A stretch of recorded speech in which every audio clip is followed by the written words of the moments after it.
We are continuing our discussion on overview of experimental stress analysis, and what we have done was we had initially looked at what is the difference between an analytical method, numerical method and experimental method. Then we moved on to find out what the experimental methods directly give the information, because in each of the experimental technique we employ a physics. The physics what we employ dictates what is the information that it can give directly. Then we had a reasonable discussion on what is the physical principle behind each of these techniques. The idea is, if you understand the physics behind it, you will be able to appreciate the technique better and also interpret the results with understanding, because interpretation of results is equally important.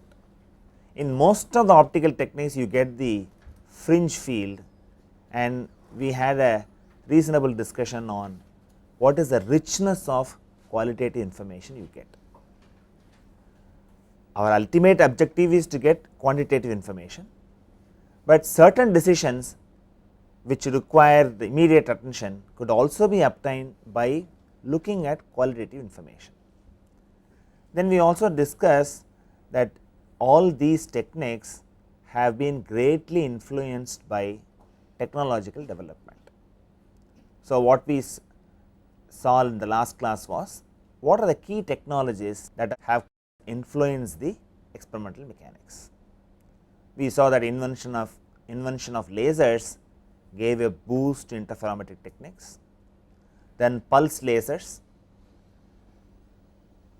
extended conventional methods for dynamic phenomena, and not only pulse lasers, there are also other methods by which people could record dynamic phenomena. You had Cran-Shardin camera particularly for stress wave propagation, and we also saw that use of fiber optics and diode lasers help people to develop equipments to suit industrial environments. So, with the development of CCD cameras, human eye is replaced by the electronic eye, and I said in 1930s most of the designs have been verified by performing a 3-dimensional photoelastic analysis, and for 3-dimensional photoelastic analysis model making is a crucial step, very involved step, and model should be as precise as possible to mimic the 3-dimensional object. And with the development of rapid prototyping,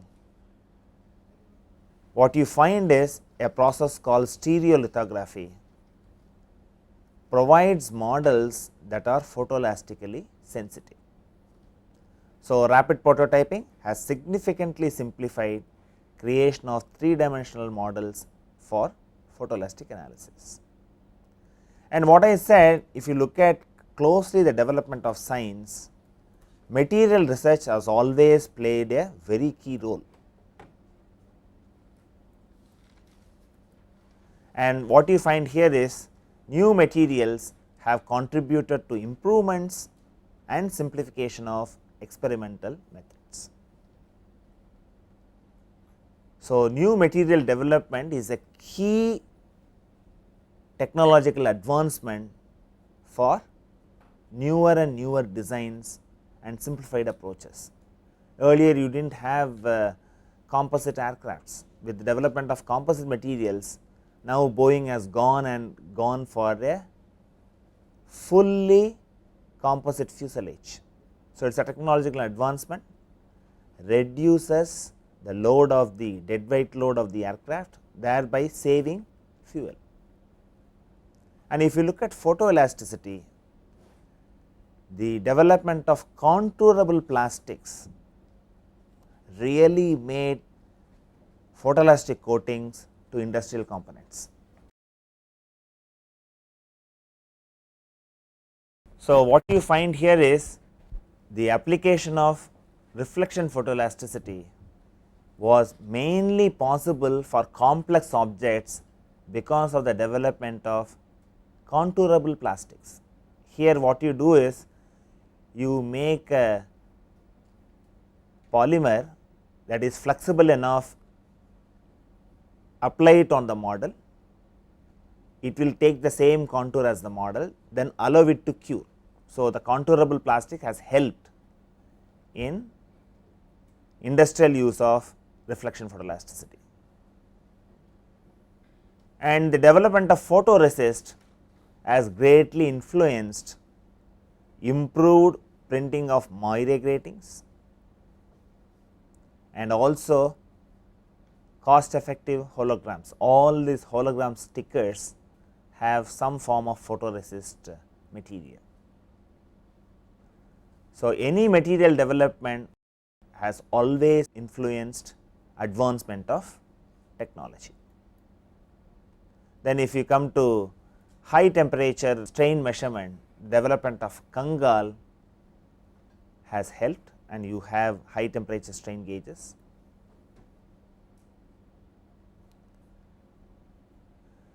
And finally, what you find is indium antinomide has helped in the development of focal plane array sensors for thermoelastic stress analysis. See, if you look at one of the earliest method for thermoelastic stress analysis used an equipment called SPATE, stress pattern analysis by thermal emission, which used only a single infrared detector. The technology was at that time was possible to have only a single infrared detector, and they had a scanning mechanism to record the phenomena, because it was meant for the non-contact special type of experiments. People were happy whenever you make a development, you start somewhere, and once the technology developed, you also bring in more and more features of it. Similar to a normal CCD camera at the visual range, now you have infrared cameras which has an array of sensors, and these array of sensors was possible with the development of indium antinomide. So, what you find, material research has contributed to the advancement of methodologies for experimental evaluation. And what we will also look at is another important aspect, whether you could do multi-scale analysis in experimental mechanics. This is also very important, because now miniaturization is the order of the day. People would like to make it as small as possible, and you will also like to find out whether from a stress analysis point of view these miniaturized components are stable, and whether they will do the intended surveys, whether they will come for the life that you talk about. So, multi-scale analysis becomes important.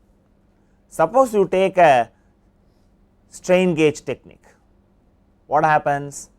The physical gauge length determines the size on which I can operate. I want to do it for a single point, so I want to have the gauge length as small as possible, and for very miniature components, strain gauge itself, when you paste it, it will reinforce the specimen.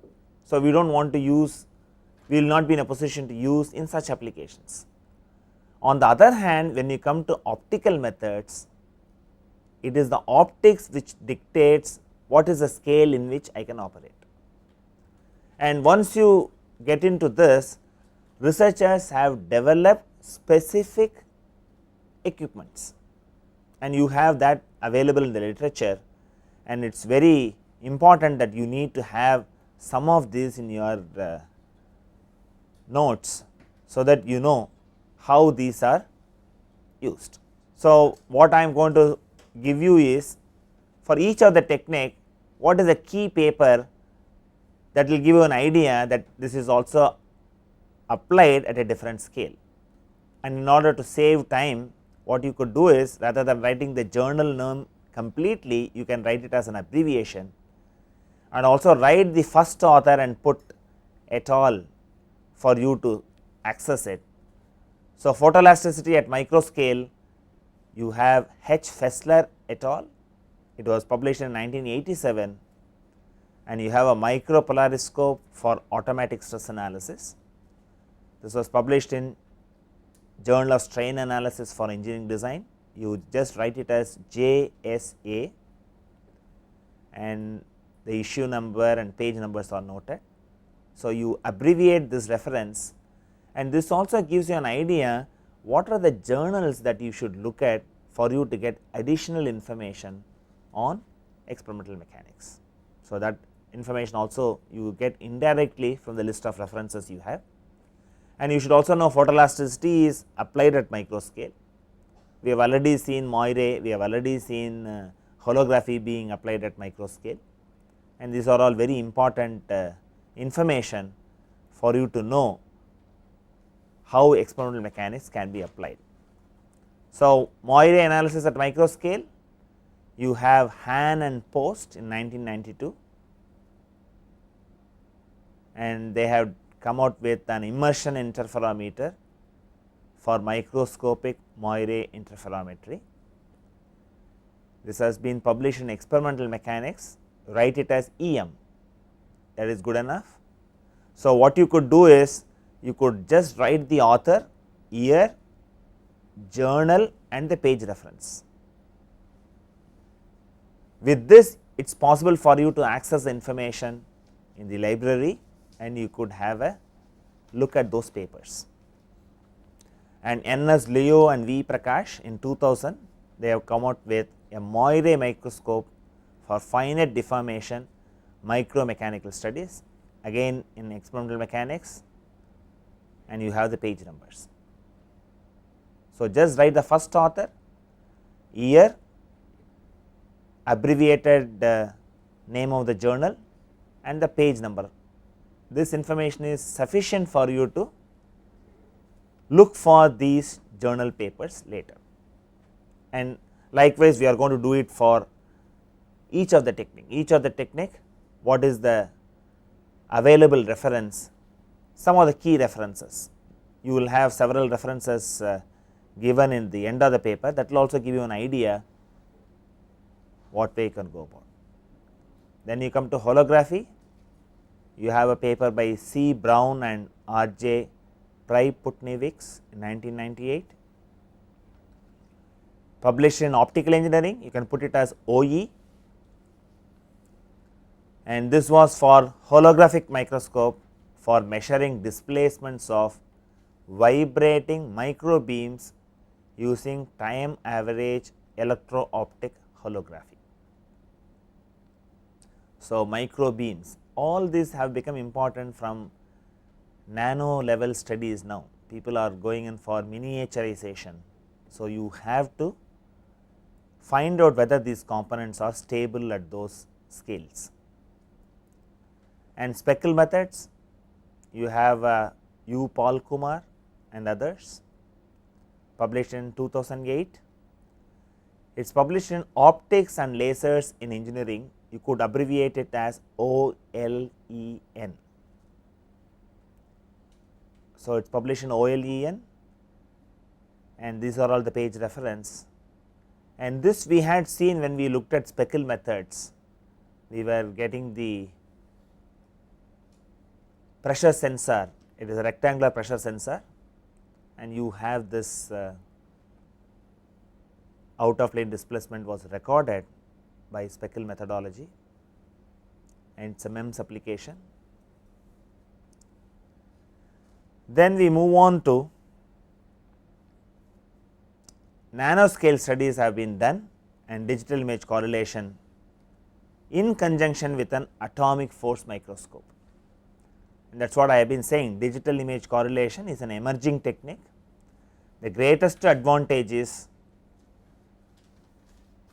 if you are able to control the size of the speckles and also improve your optics, you could conveniently study at different scales. And here you have a paper published in 2007 by T. A. Burfield in experimental mechanics, you can put it as EM. This is on micro and nanoscale deformation measurement of surface and internal planes via digital image correlation. As I had mentioned earlier, you need the lead author, name of the journal and page reference. This should be sufficient for you to go and search for the paper.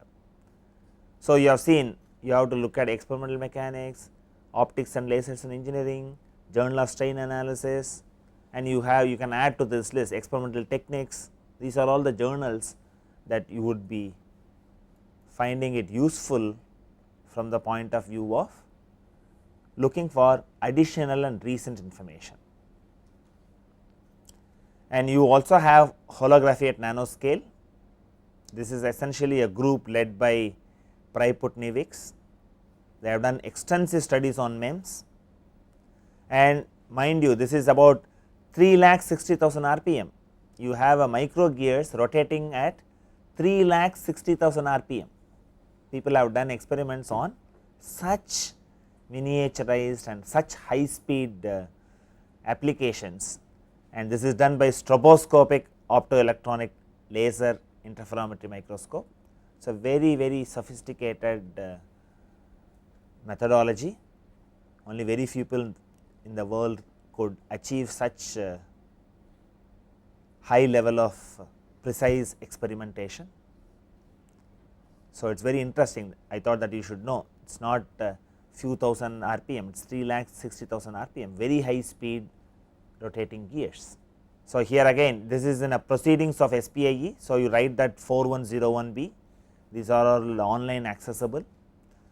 So, write the lead author, year and then go in for the reference.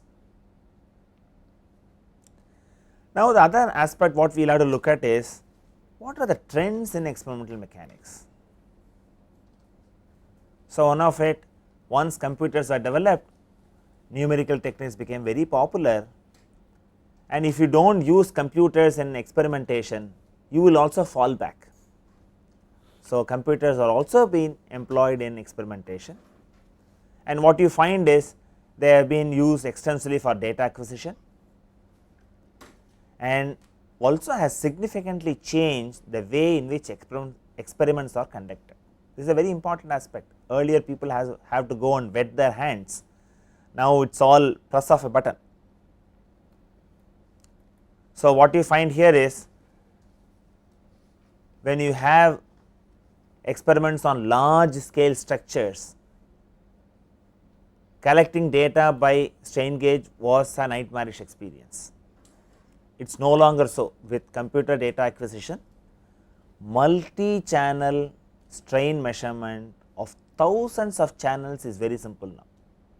The technology is so well developed, electronics are so well developed, because the switching and then scanning, all this need to be very carefully done when you are having thousands of channels. It is one story to have 4 channels and make measurement, it is totally another story when you have more and more channels added. The technology is different and it has to be precise. And another advantage is it is not only you measure strain, you also need to measure temperature, you may also have to measure in a system pressure.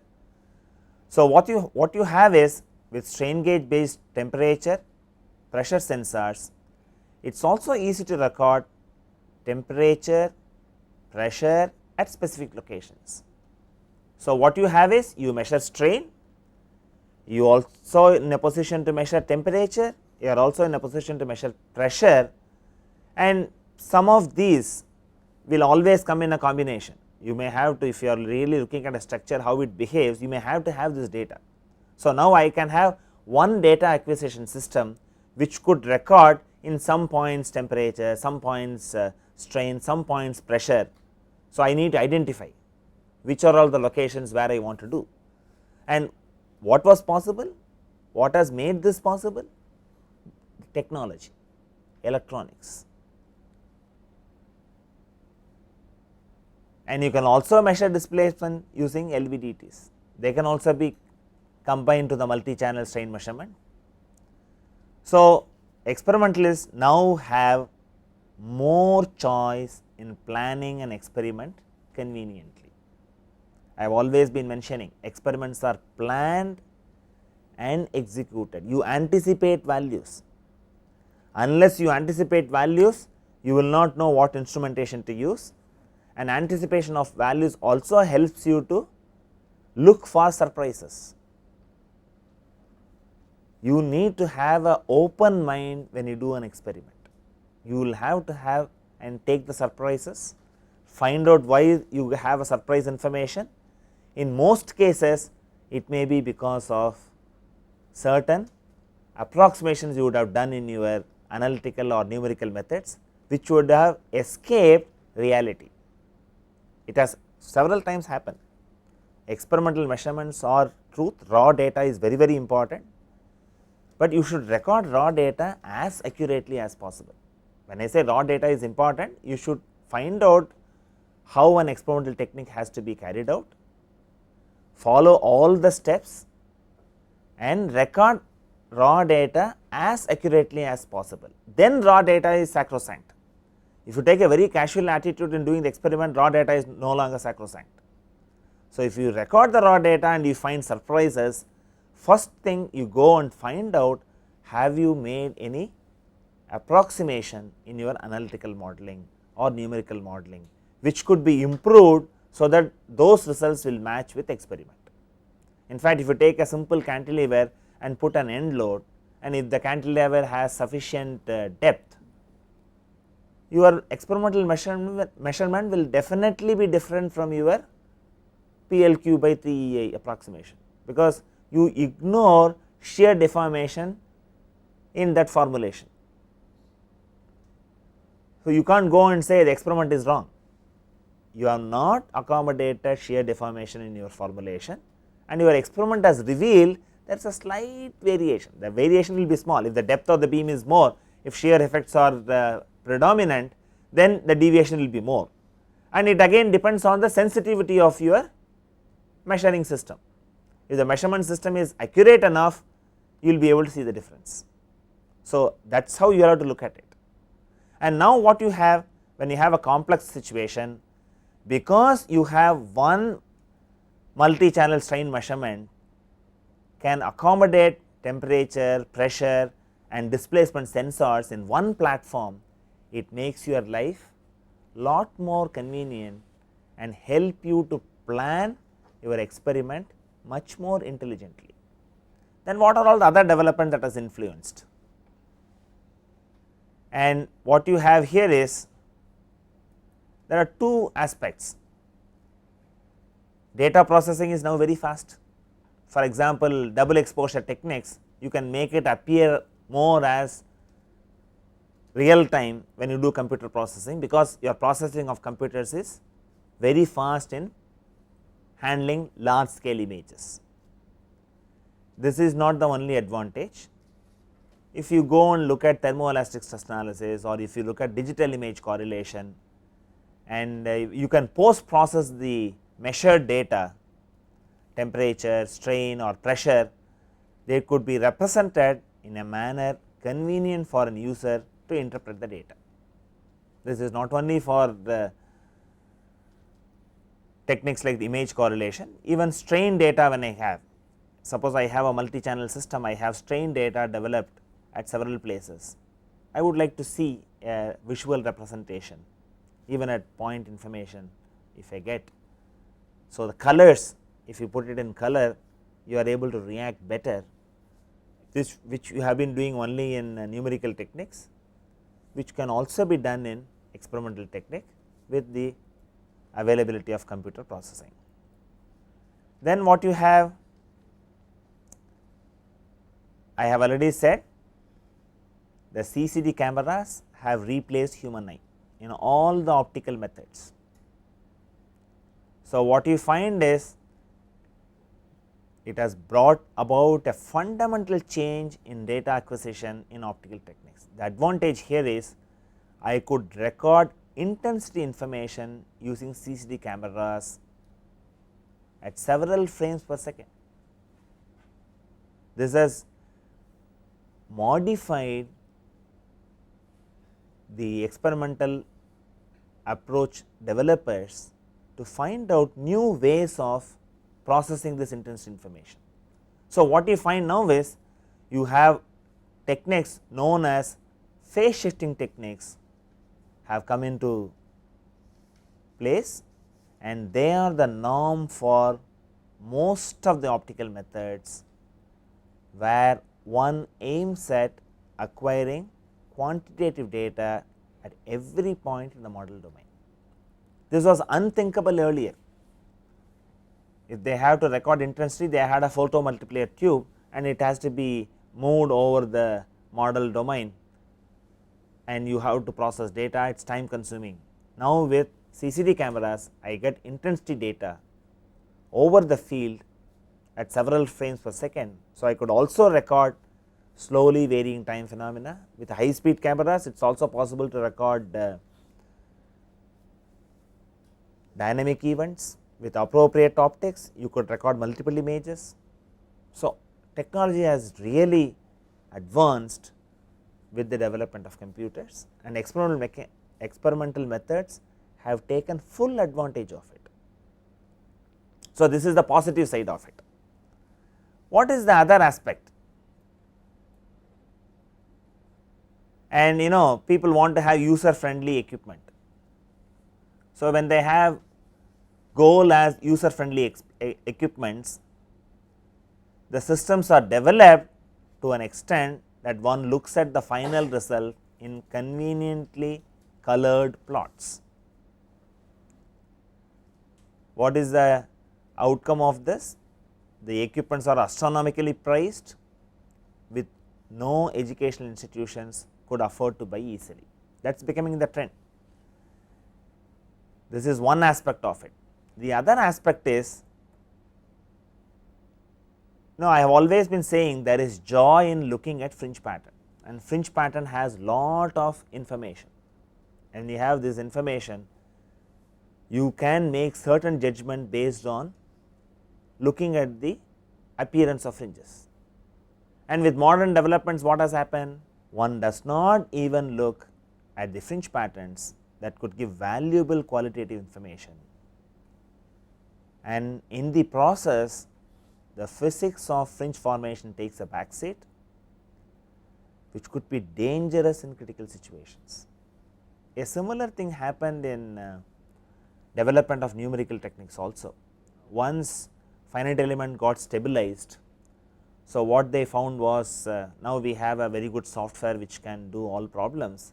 So, no engineers are required, science graduates who know how to run the computer program are sufficient, and that way the industries can bring down the cost of analysis. Then they burnt their fingers. They found that boundary conditions are very, very important. The science graduates know how to operate the program, but they do not know what to feed to the program.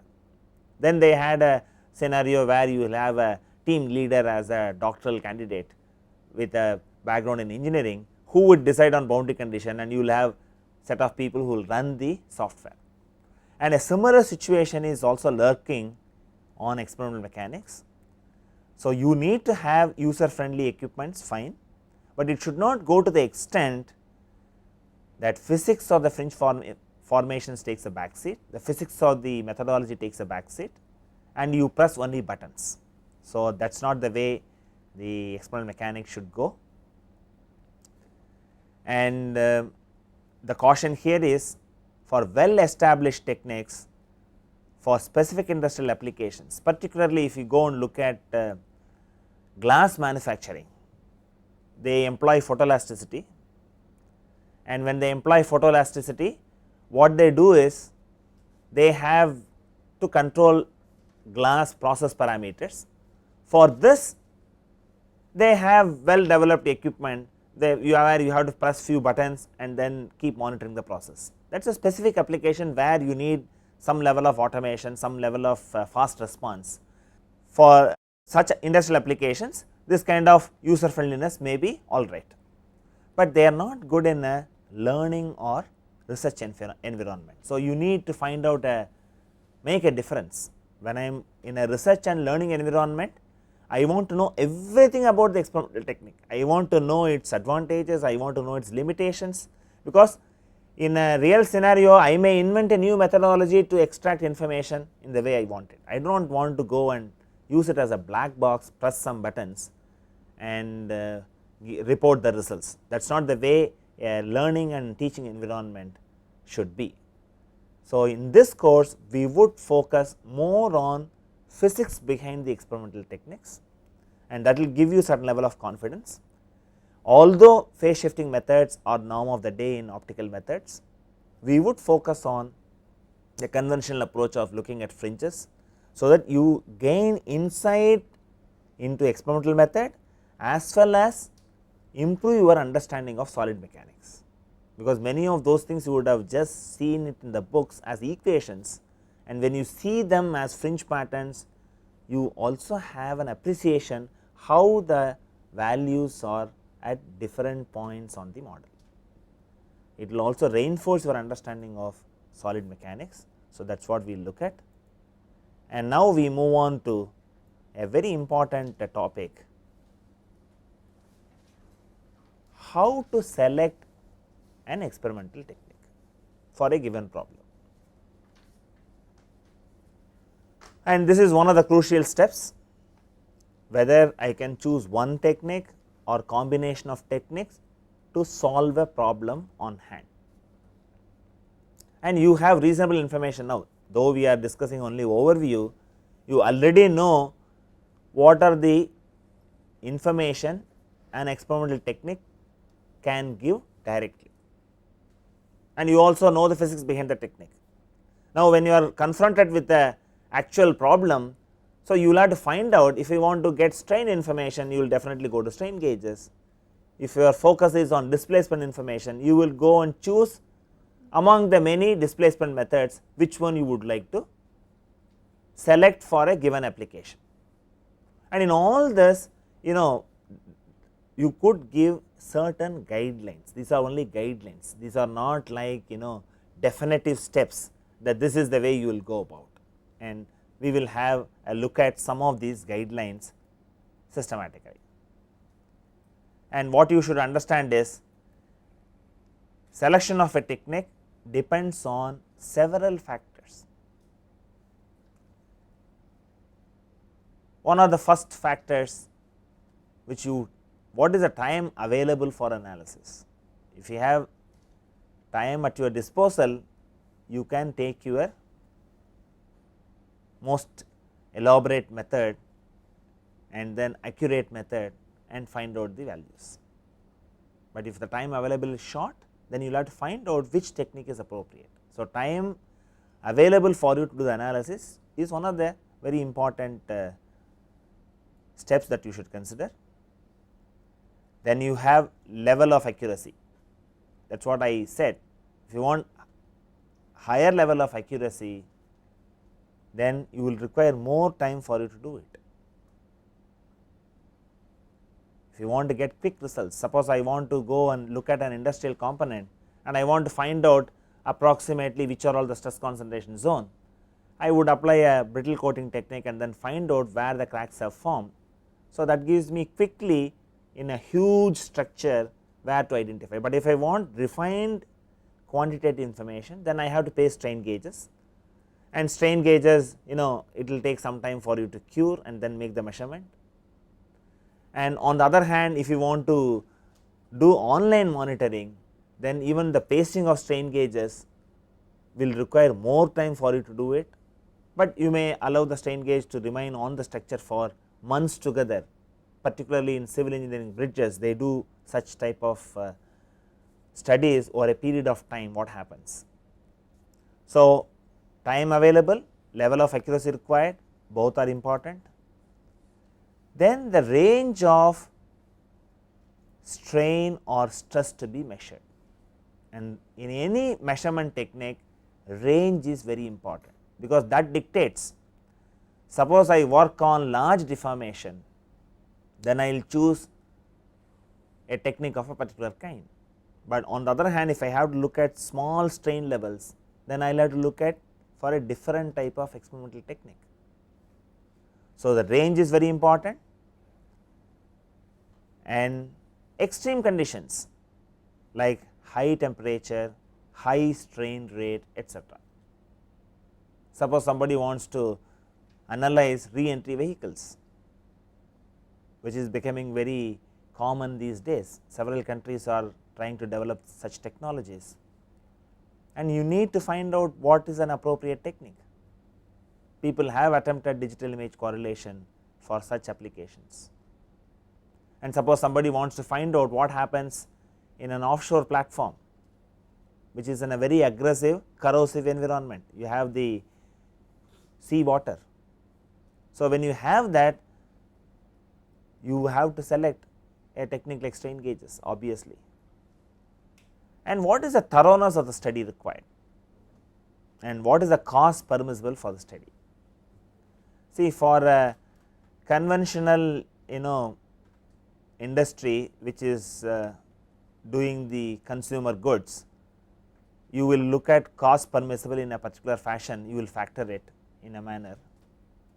On the other hand, high tech applications, cost is not a consideration, there safety is the main consideration. In a nuclear power plant, if you want to find out what could happen, then cost is calculated in a different way, what is the damage it is going to create and what is the kind of human suffering. So, there you have to look at it differently.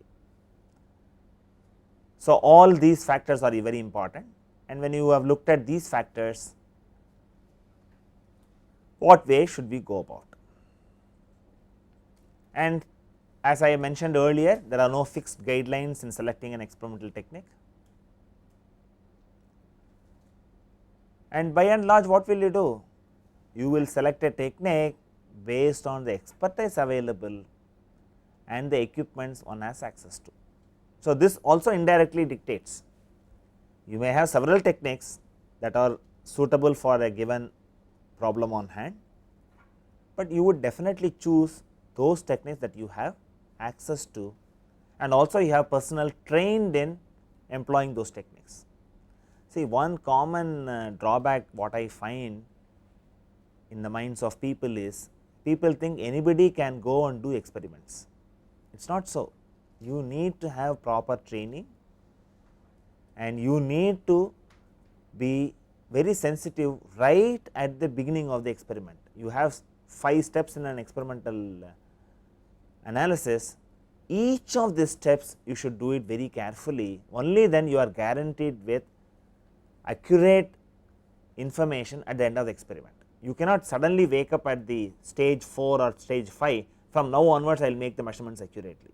If you have not followed the steps, for example, in the case of speckles, if you do not have good characteristic of speckles, whatever the measurement that you do later will be erroneous, depends on the quality. And similarly, if you are not pasted the strain gauge, then anything you measure is what you want. It is not what the system says that this is the strain value I am experiencing. So, you have to have an approach that you need to have an expertise to do an experiment. Keep that in mind. When you become managers, you train your people to acquire this expertise. And what you have to look at is, I have already mentioned, in critical situations, you should not limit a study based on what we have or what is the expertise we have. One has to explore appropriate techniques to solve a given problem. So, that is always the case. And in many instances, the applicability of general purpose techniques such as photoelasticity, strain gauges, brittle coatings, or a combination of these need to be looked at first. In fact, for many of the industries, several day-to-day problems can be conveniently handled by these tools. These are essentially tools. You have to use your human intelligence to innovatively combine aspects of these techniques and try to attack the problem. They are also very fast, very simple to do, and you have reasonable expertise available for you to employ these techniques comfortably. So, the first step in the general guidelines is look for general purpose techniques, whether they could be employed to solve your problem. And then let us look at what are all the class of problems that they can do. And if you know a priori the point of interest where you have to get quantitative data, and these are only a few in number, then strain gauge technique is the right choice, as it can be applied to various situations. In many instances, identifying which are all the points that I need to do, you may have to have a priori knowledge. If there is a failure, that indicates where you have to analyze more, and you can take some clue from brittle coatings and so on and so forth. The beauty of strain gauge is they are ideal for in situ measurements over long periods of time. Suppose I want to monitor what happens in a bridge, I could do it as a function of time.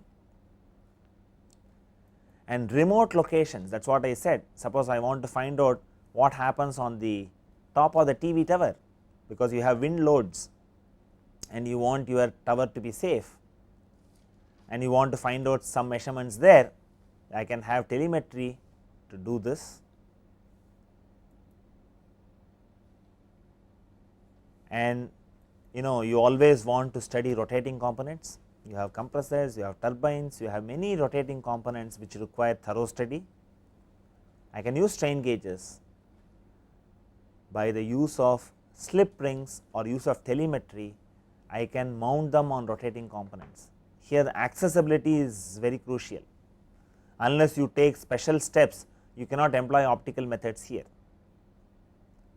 And strain gauges are ideal choice when visibility is not there, when it is interior and you know fairly well. See, the problem becomes complex, it is also becoming expensive. One simple example what I would suggest is anything hidden, it is always a difficult problem. If some portion of the components are visible for optical analysis, then well and good. If anything is hidden, it is always much more complex to do. Residual stress is not seen outside, so you have to have special methods to reveal it. And similarly, when you have a component, the interior assembly has a problem, then you have to put a strain gauge and take it out and do the analysis comfortably. And another one, I have also said we have to look at the range. Some problems you will be able to assess that I live within the elastic region, but in some experiments you may want to go up to the failure. So, you may also get into the plastic range. So, you should know the range. If you have to go from elastic to plastic range, then strain gauge is ideal. And another advantage is it can also capture dynamics and transient phenomena through suitable data acquisition systems. So, what this slide shows is what are all the special features of the strain gauge instrumentation. You can do it for dynamic studies, you can do it for rotating components, you can do it on in situ measurements, you can do it on remote locations, you can do it on locations where you have aggressive environment. So, all these cases you are able to get. So, that is why it is a general purpose technique. So, look for whether this could be employed for your problem on hand. On the other hand, if the component under consideration is quite large and also a priori one does not know any information on the nature of the stress field, then combine brittle coatings and strain gauges. So, you use brittle coatings to identify zones of interest for refined analysis, continue the refined analysis based on strain gauges. And there is also another advantage.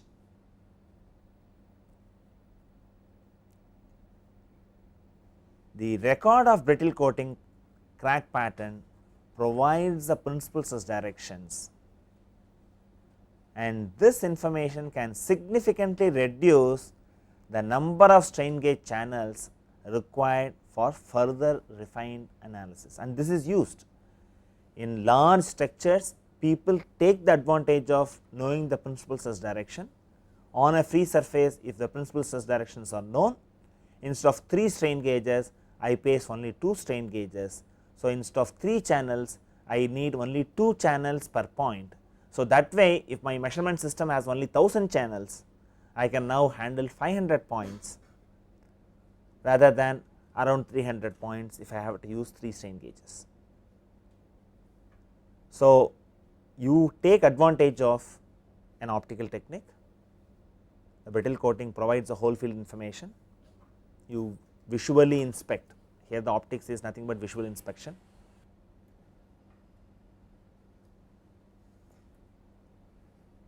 And the choice is very clear. If one wants to get a whole field appreciation of the stress field, then photoelasticity is the right choice. If I use photoelasticity, I get sigma 1 minus sigma 2 contours. In fact, we have looked at for different problems of stress concentration, how do the fringe field look like. We could see for a circular hole, elliptical hole and a crack, and we could quickly appreciate crack is more dangerous. It gives you that information, you get a feeling for it. And we have also seen it is useful for quick comparison of different designs, which we have looked at. We have taken the example of streamline fillet. I introduced a concept that when you are looking at castings or forgings, I do not have the restriction of only circular fillets. I could relax that and go in for non-circular fillets, and this is one example. When I have to compare designs, a technique like photoelasticity, if it is possible for you to apply, it is a very good candidate. I do not even have to do a quantitative analysis, even a qualitative picture can help you to quickly identify among various options which option is better. And we have also seen with different methods of photoelasticity, you can go from static to dynamic analysis, and through its many variants, easy to measure residual stresses, assembly stresses and stresses interior to the body. In fact, among the various experimental techniques, it is only photoelasticity that has been successfully used for a variety of problems to find out stresses interior to the body through its unique process of stress freezing and slicing, which we will see when we discuss on photoelasticity. But from the point of view of selection, if my problem on hand demands stress analysis interior to the body, then I would find out whether I could go for 3-dimensional photoelastic analysis, because certain class of problems you can handle, certain class of problems you will not be in a position to handle.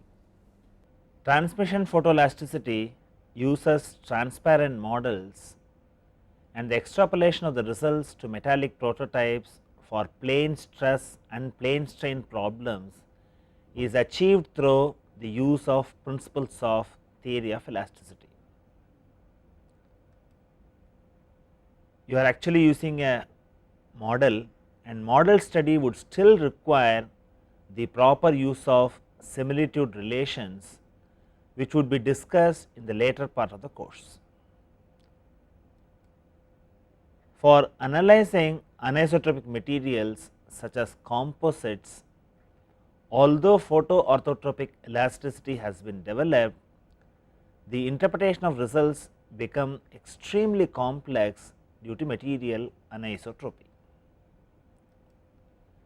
It may be easier to look at the surface strains in such cases, and coating methods are useful in such applications. One may resort to the use of photoelastic coatings or strain gauges, or the modern techniques like moire, speckles, digital image correlation, as the case may be. In fact, an intelligent use of photoelasticity and its variants with strain gauge technique can solve a variety of problems that occur in normal design scenarios. And that is the reason why in this course we would focus more on photoelasticity and strain gauges, because it is general purpose technique and the overview looked at variety of techniques. So, with this background you can do a self study, and if you have to look at any one of those particular techniques, you will be able to appreciate what is the physics, how to exploit the physics, how to go about, and so on and so forth. So, what you find here is selection of an experimental technique is a very important step. Although we are only looking at overview of experimental stress analysis, since you have looked at what each technique can give directly, right now you are in a position to at least look at which technique you may want to use. To use, interpret and improve data, you need to know the experimental technique completely, that we have to look at the details. And if you actually look at, when we were introducing many of these techniques, I have mentioned these techniques are applicable for certain class of problems. Like I said, in the case of Moiré, for electronic packaging, you find Moiré was very extensively used. So, some of this you have to keep remembering it, so that when you confront with a problem situation, you would be able to find out which technique to adopt. In fact, I have a set of questions which gives certain specific situations and which will prompt you to find out how to identify an experimental technique. Say in normal books on experimental stress analysis, people only discuss the details of each of the experimental technique. They do not go about and explain you how to select a technique, because what is the purpose of this course? The purpose of this course is, when you confront with a problem, you should be able to go and tackle the problem with the knowledge that you have gained. And it is not that you learn what is strain gauges, but you do not know which class of problems you will select and apply. If that knowledge is not gained, whatever the knowledge that you have on strain gauges will not be used optimally, and this comes only from experience. People burn their fingers in the field. There are problems where, when they had to find out interference fit, what is the level of stresses developed, people use strain gauges, and in the process of interference introduction itself, strain gauge peeled off. So, you will have to use a different technique, and you have to have a care in finding out how the stresses are developed. It is not that any industry should have all the methods available to their R&D group. They need to have at least the basic techniques like photoelasticity and strain gauges, and if there are special requirements, they can always consult organizations which have these capabilities. And you need to have an appreciation how to select an experimental technique. That does not come on one day. You will have to look at, listen to this, and then have this background while looking at the technique, and when we get into the details of the technique, you reflect, oh, this is the physical principle behind it, this is how physics is exploited, and in which class of problems this could be advantageously used. This kind of thought process should be there in your minds. That is the reason why I thought that I would have some discussion on overview of experimental mechanics, in which we also had a brief discussion on selection of an experimental technique, and we will continue with selection of experimental technique in the next class also, because you have to listen to this quite a few times and also apply your engineering acumen. It is not that you need always newer tools. The existing tools, if they are intelligently employed, you can solve a problem. So, you need to develop engineering acumen, and that comes only by application of your thinking faculty. Thank you.